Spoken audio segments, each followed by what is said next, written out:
اعوذ باللہ من الشیطان الرجیم بسم اللہ الرحمن الرحیم۔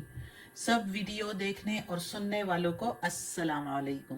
ہمارے چینل کے پیارے ویورز، آج ہم تلاوت کریں گے سورہ ہود کی آیت نمبر 6 اور 7، یعنی کہ آیت نمبر 6 اینڈ 7 انشاءاللہ تلاوت کریں گے ترجمہ کے ساتھ اور تفسیر کے ساتھ۔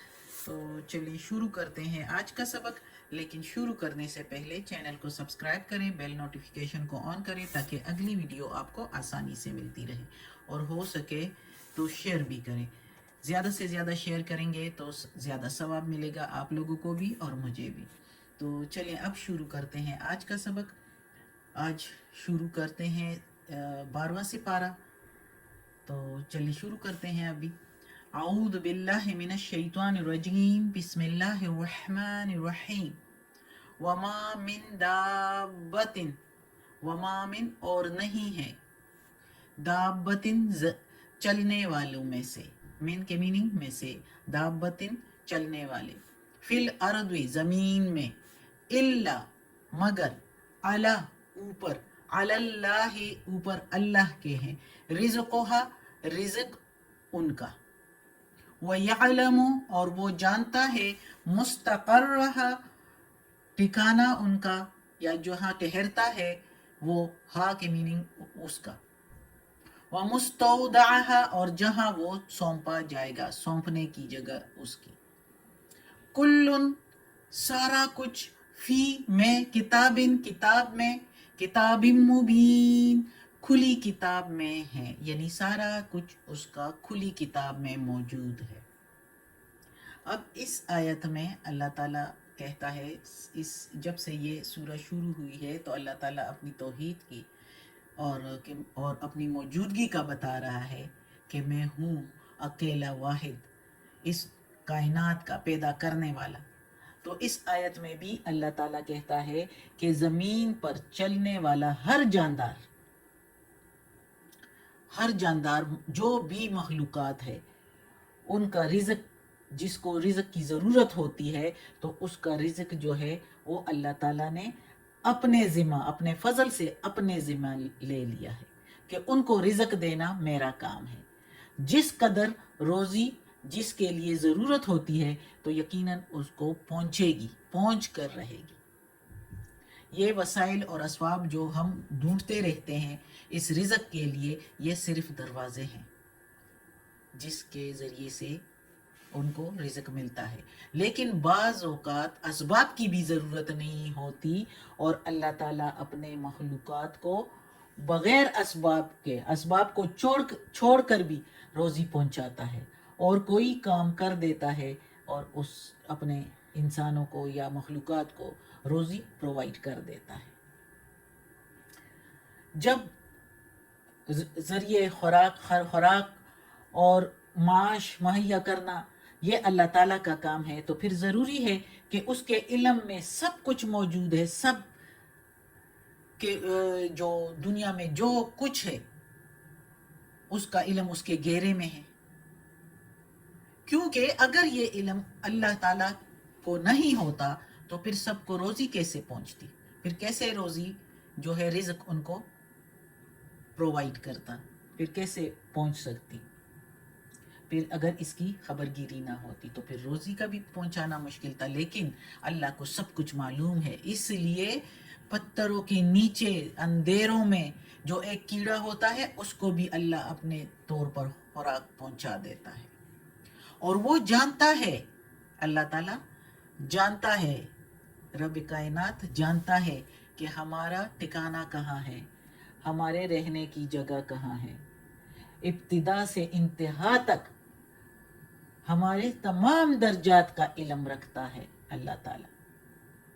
مستقرہا و مستودعہا، مستقرہا و مستودعہا کے بارے میں مختلف علماء کی مختلف رائے ہیں، لیکن ہم وہ رائے لیں گے جو روایت ہے ابن عباس رضی اللہ تعالیٰ عنہ سے۔ ابن عباس رضی اللہ تعالیٰ عنہ کے نزدیک اس زندگی میں جہاں رہے وہ مستقر ہے، اور موت کے بعد جہاں سونپا جائے گا یعنی دفن کیا جائے گا وہ مستودع ہے۔ تو اللہ تعالیٰ